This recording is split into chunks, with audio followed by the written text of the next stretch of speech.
também na Rede Feminina de Combate ao Câncer, né? Exclusivamente com pacientes oncológicas. Então, eu vim trazer um pouquinho para vocês hoje do nosso projeto Se Toca, que foi um projeto que a gente veio trabalhando desde outubro de 2022, nas escolas do município de Ibiama, nas empresas, né? E hoje eu tenho, né, a oportunidade de passar um pouquinho disso para vocês, com a contribuição da Eliana, que vai fazer uma fala sobre o autoexame, né? Então, eu vim conversar um pouquinho com vocês sobre isso hoje, para a gente esclarecer alguns mitos, alguns conceitos. E vamos lá, então. A gente tem os nossos patrocinadores aqui, que depois a Joana vai ler com calma, né, com carinho, cada um deles. Mas, para iniciar, né, vamos começar com a definição. Então, câncer, ou neoplasia, que é o nome científico que a gente dá, né? É como a gente se refere a um conjunto de mais de 100 doenças que se caracterizam pela multiplicação desordenada das células do nosso corpo, que pode estar alojado em órgãos, tecidos, ou pode se espalhar também por diversos lugares, formando o que a gente chama de metástase, né? Que é quando o câncer começa a se desprender daquele lugar inicial e, através da corrente sanguínea, ele vai parar em outros lugares do nosso corpo. Então, para a gente entender um pouquinho mais como é que funciona esse processo, aqui a gente tem um gráfico, né? Então, a gente tem a nossa célula normal ali do nosso corpo, ela está ali cumprindo a função dela, e através da ação de agentes químicos, vírus, radiação ou mutações espontâneas, que são aqueles fatores genéticos, essa célula normal se torna uma célula inicial. Como é que isso acontece? Ela se torna ali, quando ela vai se dividir, quando ela vai se multiplicar, ela faz um errinho no DNA, né? E esse errinho, nosso corpo, nosso sistema imunológico vai tentar a todo custo corrigir. Para tentar corrigir, ele vai tentar multiplicar aquela célula na esperança de que a próxima venha correta. Só que isso não acontece, né? Esse erro não se corrige. E essas células, nessa tentativa, vão se multiplicando e viram uma massa tumoral, ou um tumor, que vai estar alojado em algum órgão, em algum tecido. E a partir disso, ocorre a disseminação, né? Que são as metástases, onde esse câncer pode ir se espalhando para diversos outros lugares do nosso corpo. Qual que é a grande sacada que a gente tem visto atualmente, né? O que a gente tem observado muito, o que a ciência vem nos dizendo? Antigamente, né, a maioria das mulheres que estão aqui vão poder concordar com o que eu estou falando. A gente tinha aquela ideia de que, se ninguém da minha família tem câncer, eu também não vou ter. Porque acreditava-se que o câncer era exclusivamente genético, né? Que tinha que ter caso na família. Então, a gente tinha essa ideia formada de que o câncer vinha, né, dos nossos antepassados, que se transmitia através da família. O que a gente sabe hoje, né? O que a gente tem hoje na literatura científica? 5% dos casos de câncer tem algum fator genético envolvido. Os outros 95% são desencadeados por fatores ambientais. O que são fatores ambientais? Fatores ambientais são os nossos hábitos, são as escolhas que a gente faz no dia a dia, que vão nos levar lá na frente, a longo prazo, talvez a desenvolver uma doença, né? Como o câncer de mama, o câncer de colo de útero. Então, para a gente pensar um pouquinho também, né? A gente está falando hoje para mulheres, mas o câncer de mama, ele não acomete só mulheres. Ele também pode acontecer nos homens, né? Porque os homens têm glândulas mamárias e os homens têm hormônio feminino na corrente sanguínea. Porém, é mais raro, né? E a gente estima que 1% dos casos de câncer de mama aconteçam em homens. Então, a cada 100 mulheres que recebem o diagnóstico, a gente vai ter um homem afetado pelo câncer de mama. Mas essa informação não pode morrer aqui, né? Então, eu peço que vocês a levem com carinho para casa também, né? Para os maridos, filhos, irmãos, pais, né? Digam para eles também se cuidarem, estarem atentos ao próprio corpo, que são noções que a gente precisa levar para a vida. Para a gente começar também a aprofundar um pouquinho nisso tudo aí, né, meninas? A gente vai olhar um pouco para os fatores de risco. Se 95% dos tumores vêm de fatores ambientais, então quais são esses fatores, né? Onde é que a gente está errando? Em primeiro lugar, a gente destaca o sedentarismo e a inatividade física, né? Então, quando a gente não movimenta o nosso corpo, quando a gente está ali tudo muito parado, a gente tem alguns processos biológicos que ficam prejudicados. Então, a liberação de neurotransmissores fica prejudicada, o acúmulo de gordura corporal prejudica o nosso sistema imunológico, também prejudica o nosso sistema hormonal. Então, o sedentarismo e a inatividade física, né, em primeiro lugar, a gente coloca como fator de risco para o desenvolvimento do câncer. Em segundo lugar, os casos de câncer de mama na família, principalmente antes dos 50 anos. Então, aqui é aquele 5% do fator genético, né? Se eu tenho casos de câncer de mama na família, se eu tenho, né, uma tia, uma avó, a mãe que já teve, né, câncer de mama, eu preciso ficar atenta, né? Eu preciso acender a minha luzinha ali e entender que aquilo pode ser um sinal de que eu preciso me cuidar além do que eu já me cuido, né? Eu preciso me cuidar ainda mais. Alimentação, né? Hoje em dia, a gente opta muito pelo industrializado, a gente vai sempre pelo pronto, por aquilo que é mais fácil, né? Antigamente, quantas mulheres aqui não sovavam pão em casa, meninas? Né? Quantas fornadas de pão que se fazia? Hoje em dia é tão mais fácil na padaria, né? Ou no mercado, mas aquele pão da padaria, do mercado, quanto conservante não tem ali, né? Quantas substâncias químicas, aquele pão que em casa, em 4 dias, 3 dias ele embolora, quanto tempo ele fica na prateleira do mercado, né? Então, são os agentes químicos que são colocados ali para conservar aquele alimento que vão também a longo prazo prejudicando a nossa saúde. Hoje em dia, né, a gente vai no mercado, não, eu vou fazer opções mais saudáveis, né, vou me alimentar, mudar minha alimentação. Até as frutas, as verduras que a gente consome, estão incrustadas de agrotóxicos, de substâncias químicas ali que também são usadas no cultivo, né, dessas hortaliças. Então, uma opção que a gente diz também, que a gente é uma cidade que ainda tem um meio rural muito forte, né? Então eu vou optar pelo ovo do mercado ou pelo ovo do meu vizinho, né? Que a galinha cresce feliz, comendo minhoquinha, né? Comendo milho. Então vamos pensar também nessas opções, né? A verdura ali do meu vizinho também. Quem tem uma hortinha em casa, né? Que maravilha que é a gente poder comer uma verdura ali fresquinha, sem veneno, né? Que é o que a gente faz, a gente vai colocando veneno para dentro do nosso corpo.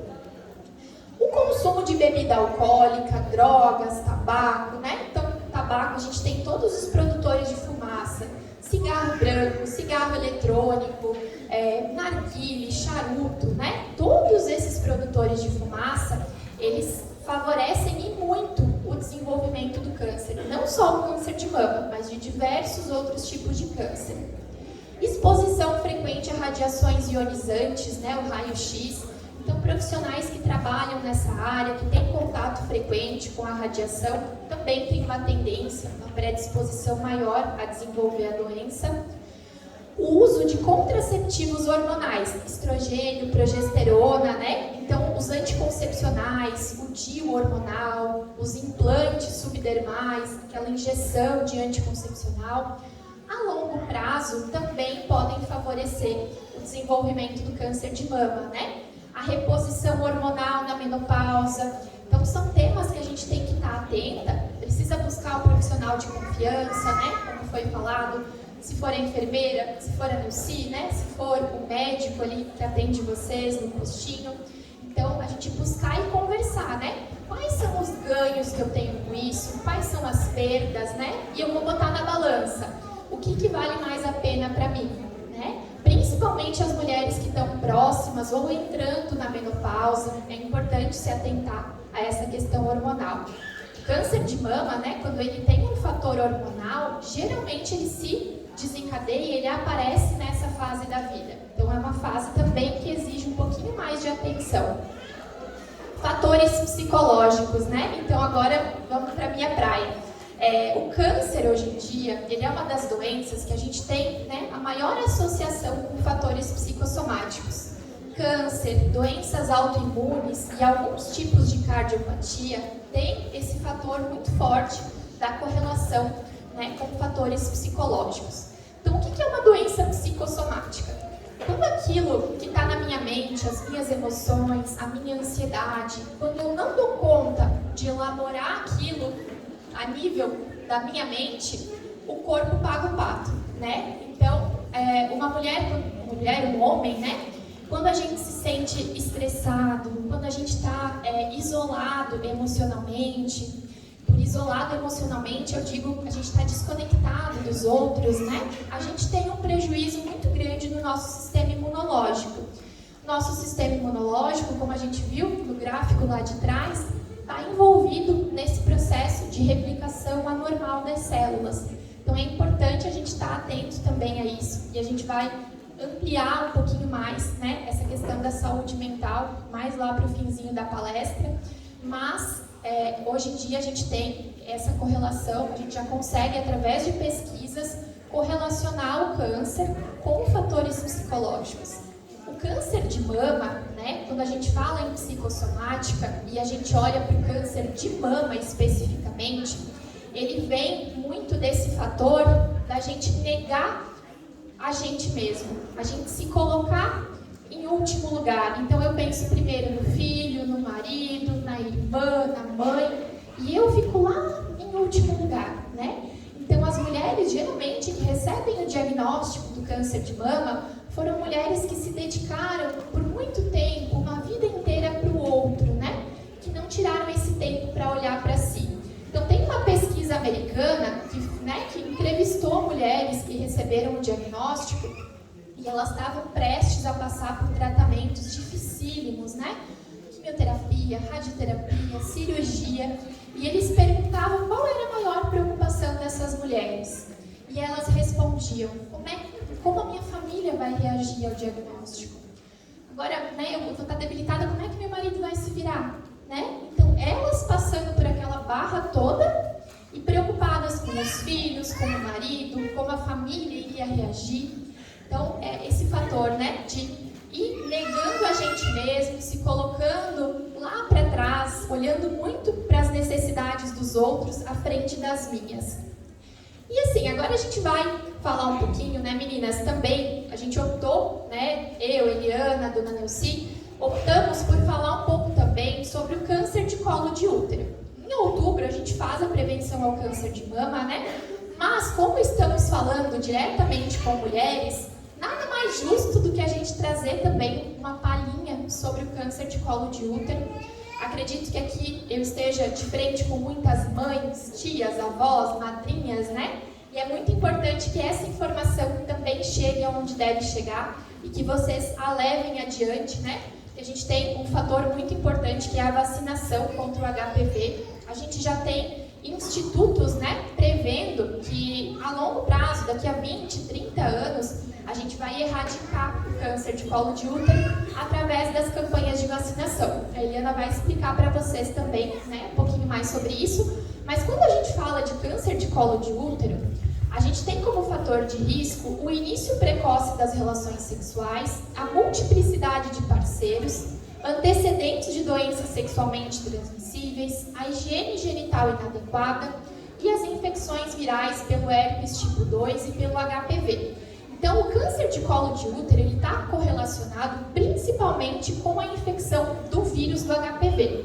E o que é esse tal de HPV, né? O HPV é a sigla em inglês que a gente usa para definir o papilomavírus humano, né? Que é uma infecção sexualmente transmissível, altamente contagiosa e muitas vezes silenciosa.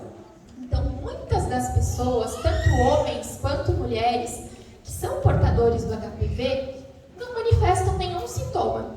Então, os homens, às vezes, estão ali transmitindo o vírus do HPV e nem sabem disso. E no futuro é a gente que vai pagar o pato, né, mulherada? Com o câncer lá de colo de útero. Para os homens, nada mais acarreta do que verrugas genitais, lesões, né? Ali nos órgãos genitais, nas mucosas. Mas para nós a carga é muito maior. Então é importante a gente estar pensando sobre isso também. O vírus do HPV, ele é um vírus altamente contagioso. Então, quando a gente fala, né, em infecções sexualmente transmissíveis, por exemplo, a AIDS, pode ser que a gente tenha contato com o vírus, né? Tenha uma relação ali sem proteção, com alguém que é portador do vírus, e a gente não se infecte, porque ele não é tão transmissível. Já o vírus do HPV, geralmente no primeiro contato, já é já ocorre o contágio, né? E ele pode ser transmitido através, né, a principal via é a sexual, através do contato íntimo sem preservativo, né? Contato de mucosas, podem ser ela oral genital, genital genital, ou até mesmo manual genital.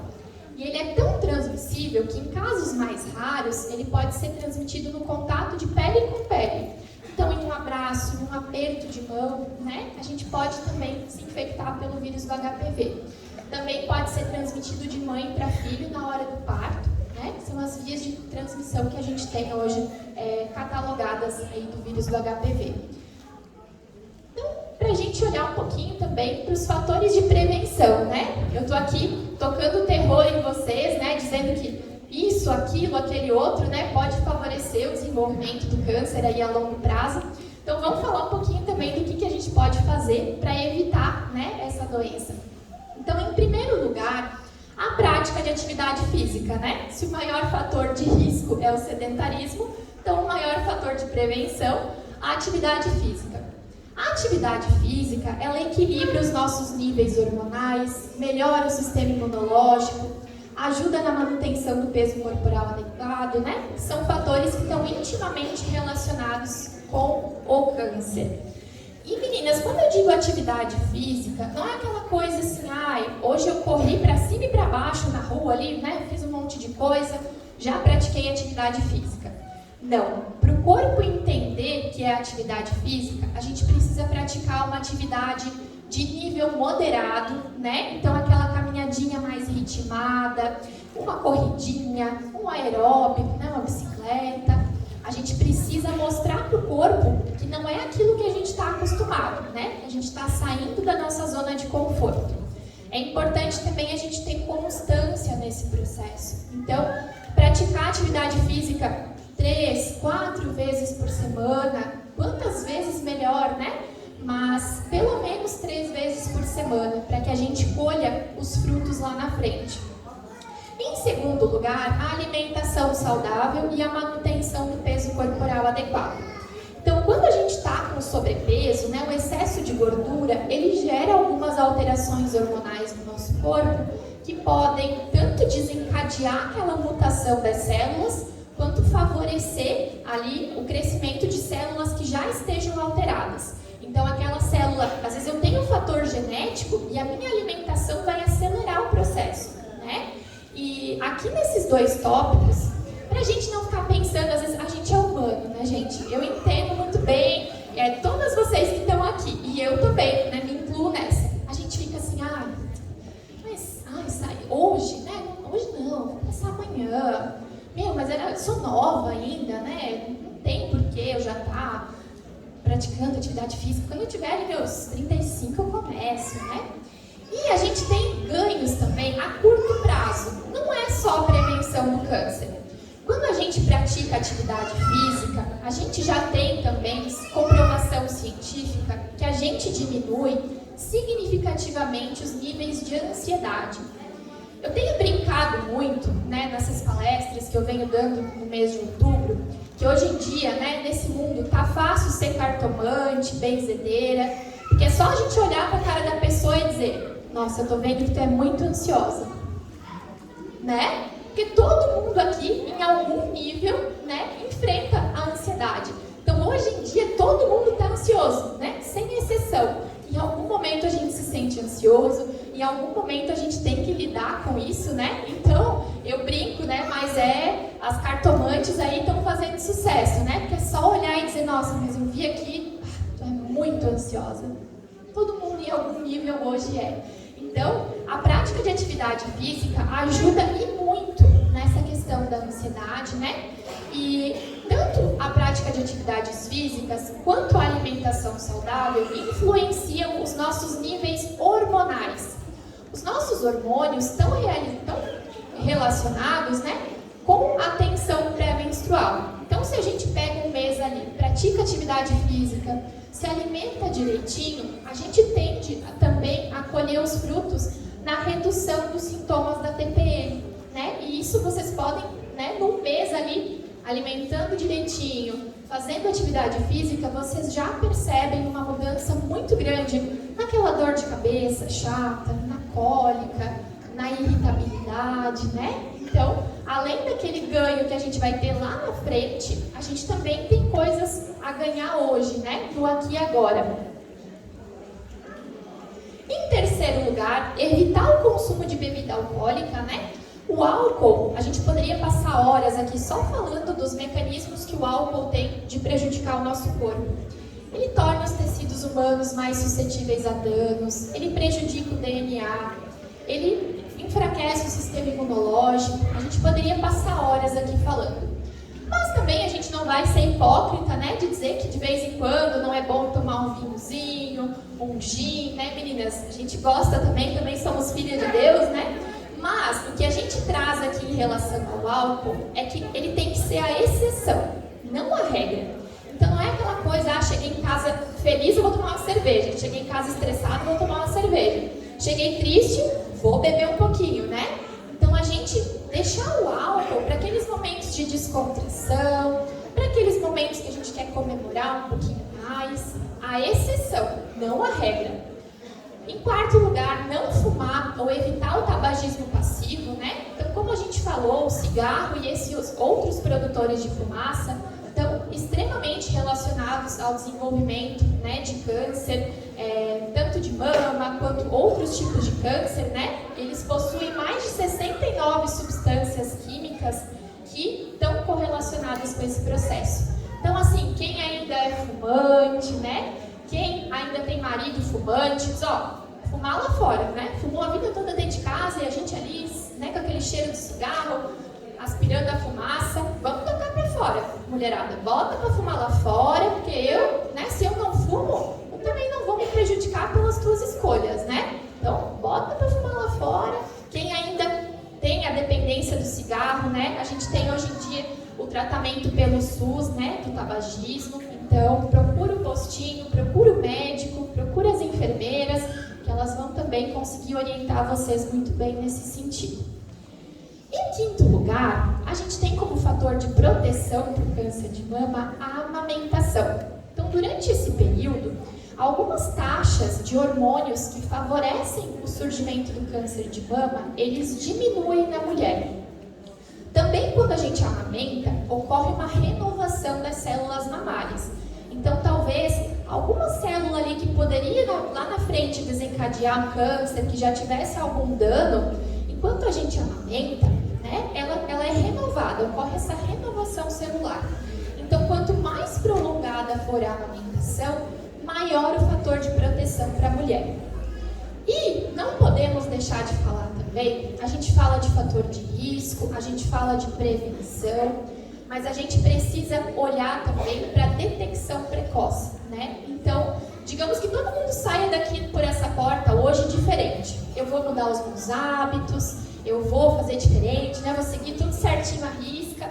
A gente ainda tem uma vida pregressa, né, meninas? A gente ainda tem erros que a gente cometeu lá atrás, momentos que a gente não cuidou tanto da nossa saúde.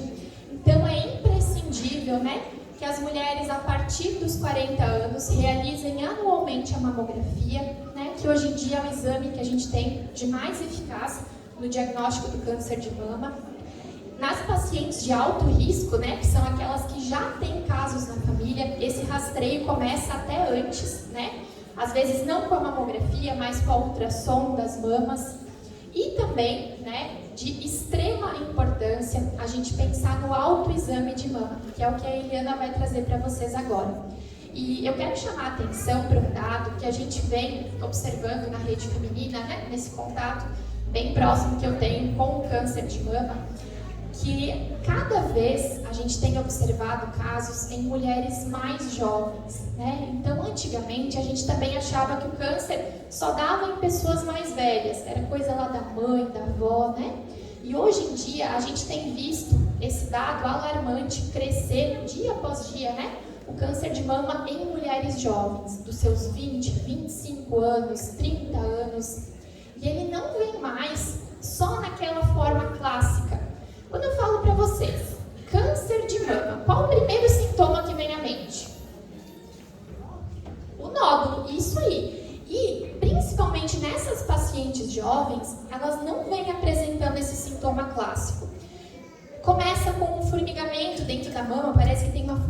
mordendo, a mulher, né, pensa, opa, isso não está normal, vai fazer o exame, já é câncer. Vem um afundamento, causa um sulco na mama, né, como a Iliana vai mostrar para vocês. A mulher acha meio estranho, mas deixa passar. Depois percebe, não, tem que procurar ajuda, né, tem que procurar ver o que é. Já é câncer, já com metástase. Então, assim, não é mais algo distante da gente. É algo que a gente tem que estar atenta, é algo que a gente precisa cuidar dia após dia. Não tem mais idade para o câncer. Ele está vindo e está vindo com tudo. Então, eu vou deixar a Eliana explicar para vocês um pouquinho sobre essa questão do autoexame, né? Que é tão importante da gente estar... É o primeiro passo, né, meninas? Quando a gente conhece o nosso corpo, é muito mais fácil da gente perceber que alguma coisa está errada, né? Então, quando todo mês eu acompanho o meu corpo, não só a mama, né, mas o meu corpo como um todo, quando eu me conheço, é muito mais fácil de eu identificar quando alguma coisa saiu do normal.